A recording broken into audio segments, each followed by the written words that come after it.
अस्सलाम वालेकुम। अगर मैं आपको कहूँ कि पाकिस्तान का मौसम अब पहले जैसा कभी नहीं रहेगा तो शायद आपको ये मुबालगा लगे, लेकिन ज़रा पिछले चंद साल याद करें।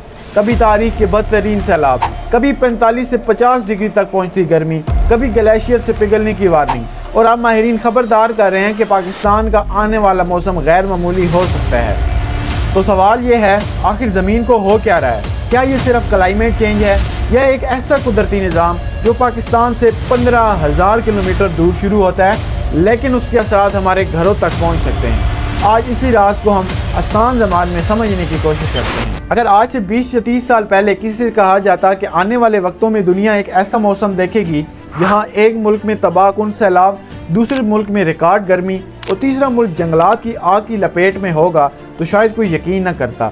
लेकिन आज ये बातें गैर मामूली नहीं रहीं, ये हमारी रोज़मर्रा ज़िंदगी का हिस्सा बनती जा रही हैं। पाकिस्तान को ही देख लीजिए, पाकिस्तान तारीख के बदतरीन सैलाबों में से गुजरा। उसके बाद हर गर्मी के मौसम में हीट वेव्स की वार्निंग आम हो चुकी हैं।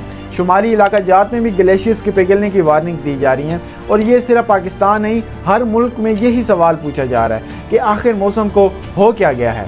लेकिन इस सवाल का जवाब जज्बात से नहीं, अदाद-ओ-शुमार से मिलता है। वर्ल्ड मेट्रोलॉजिकल डिपार्टमेंट के मुताबिक 2024 दुनिया का गर्म तरीन साल था और 2015 से लेकर 2024 तक ये 10 साल भी दुनिया के गर्म तरीन साल थे।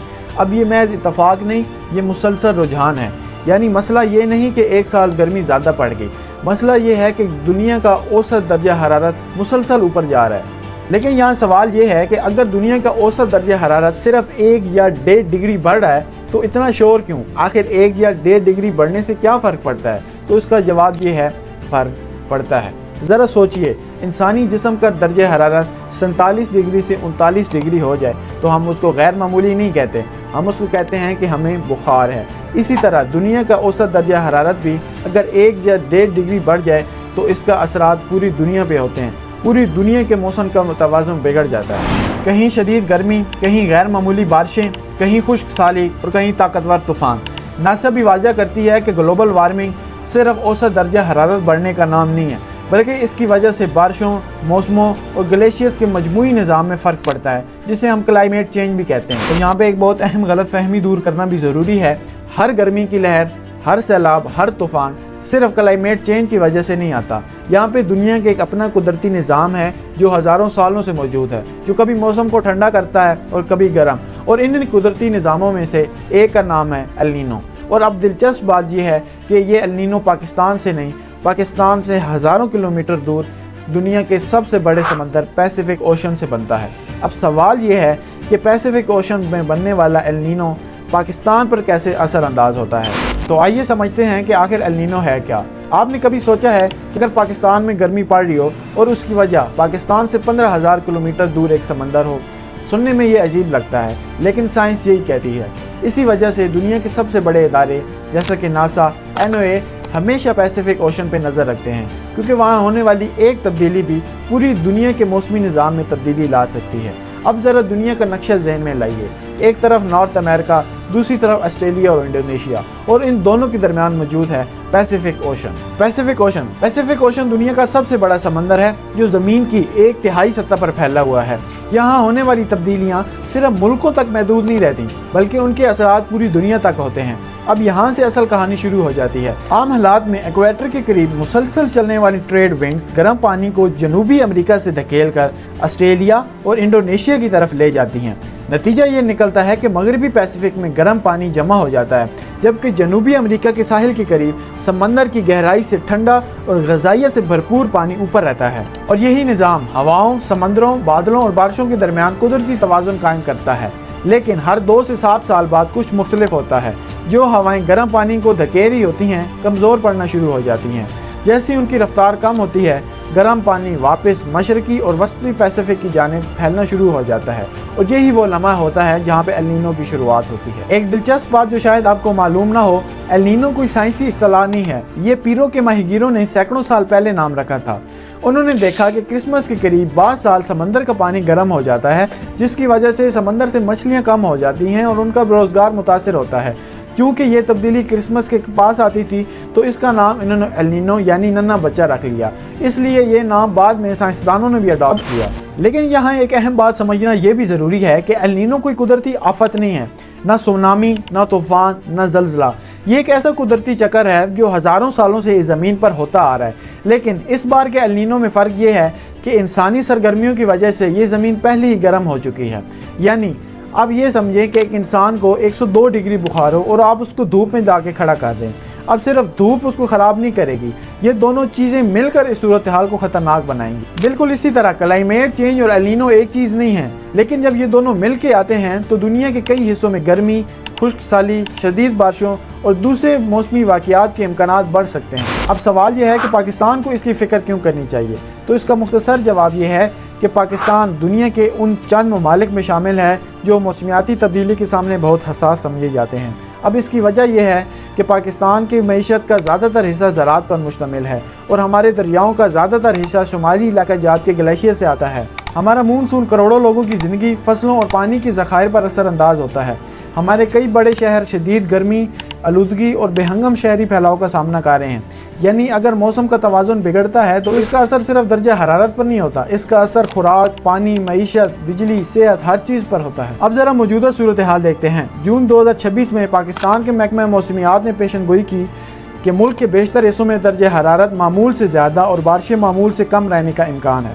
साथ ही इदारे ने यह भी बताया कि पैसिफिक में एल नीनो की सूरत हाल मजबूत हो रही है जो पाकिस्तान के मौसमी पैटर्न को मुतासिर कर सकती है। इसके बाद NDMA ने भी एडवाइजरी जारी की जिसमें इदारे ने लिखा कि 7 से 12 जून के दौरान कई इलाकों में दर्जा हरारत मामूल से 4 से 7 डिग्री सेंटीग्रेड ज़्यादा जा सकता है और शहरियों को गैर ज़रूरी धूप में निकलने से गुरेज करने की हदायत जारी की गई।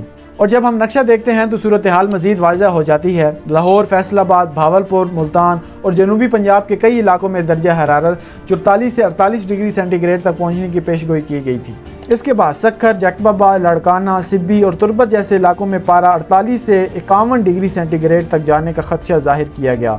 हत्ता कि कराची जैसे साहिली शहर के लिए भी 40 से 43 डिग्री के साथ शदीद हब्स की पेशगोई की गई जो इंसानी जिस्म पर दर्जा हरारत से भी ज़्यादा दबाव डाल सकती है। असल मसला ये नहीं कि दर्जा हरारत 45 है या 48, असल मसला ये है कि इतनी शदीद गर्मी इंसानी जिस्म पर क्या असरात डालती है। इंसानी जिस्म दर्जा हरारत मेंटेन करने के लिए पसीना ज़्यादा बहाता है जिसकी वजह से पानी की कमी हो सकती है। अगर कोई शख्स धूप में खड़ा रह जाए और उसको पानी की कमी हो जाए तो उसको हीट स्ट्रोक का ख़तरा बढ़ जाता है और ये एक ऐसी तिबी एमरजेंसी है, अगर इसका इलाज फौरी ना किया जाए तो इंसान की जान भी जा सकती है। लेकिन पाकिस्तान का एक और बड़ा मसला भी है और वो इससे ज़्यादा ख़तरनाक है, वो है ग्लेशियर।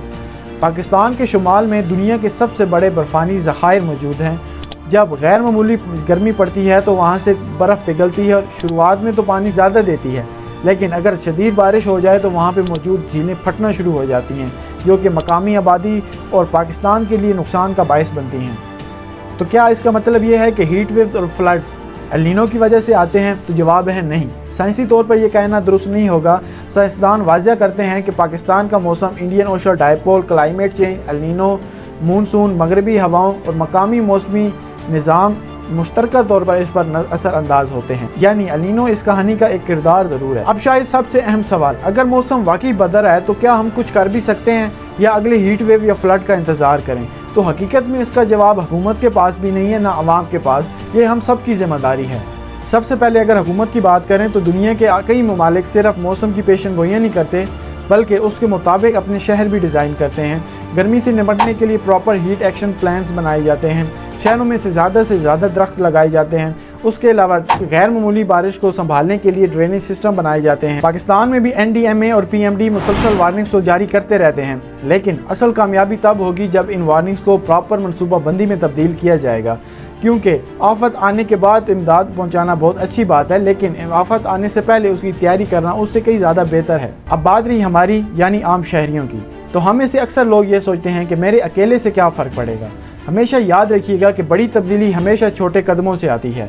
अगर हीट वेव की वार्निंग जारी हो तो गैर ज़रूरी तौर पर दिन को घर से ना निकलें। अगर बाहर जाना बहुत ही ज़रूरी हो तो हमेशा पानी साथ रखें, हल्के रंग के कपड़े पहनें, सर को ढांप के रखें और ORS साथ रखें। उसके अलावा अपने घर में बुज़ुर्गों का ख़ास ख्याल रखें क्योंकि हीट स्ट्रोक एक ऐसी तिब्बी एमरजेंसी है, अगर इसका बर वक्त इलाज ना किया जाए तो ये जानलेवा भी साबित हो सकती है। एक और अहम बात जो हम लोग अक्सर भूल जाते हैं कि ये गर्मी सिर्फ इंसानों को नहीं लग रही, यही धूप, यही प्यास आवारा जानवरों और परिंदों को भी लग रही है। अगर हो सके तो अपने घर, छत या बालकनी पे उनके लिए पानी का लाजमी बंदोबस्त रखें। अगर हो सके तो दाना भी डाल दें, क्योंकि आपके लिए तो वो सिर्फ एक बर्तन होगा, लेकिन एक बेज़बान जानवर या परिंदे के लिए शायद वही ज़िंदगी हो। आखिर में मैं एक बात कहना चाहता हूँ कि कुदरत अचानक नहीं बदलती, पहले वो इशारे देती है, फिर वार्निंग देती है। अगर फिर भी हम ना समझें तो हमें उसकी कीमत चुकानी पड़ती है। 2022 के सैलाब, आज की हीट वेव्स और पिघलते ग्लेशियर्स, इसके साथ बदलते मौसमी पैटर्न, शायद ये हमें यही बता रहे हैं कि वक्त बदल रहा है। और सवाल सिर्फ ये नहीं कि मौसम बदल रहा है या नहीं, सवाल ये है कि क्या वक्त रहते हम इस तब्दीली के लिए खुद को तैयार कर रहे हैं या नहीं। क्योंकि अगर हमने आज सही फैसले किए तो शायद आने वाली नस्लें हमें याद रखें, लेकिन आज भी अगर हमने इसको एक ख़बर समझ के नज़रअंदाज किया तो कल ये मौसम हमारे आने वाली नस्लों का मुस्तकबिल लिखेगा। मिलते हैं नेक्स्ट वीडियो में। अल्लाह हाफिज़।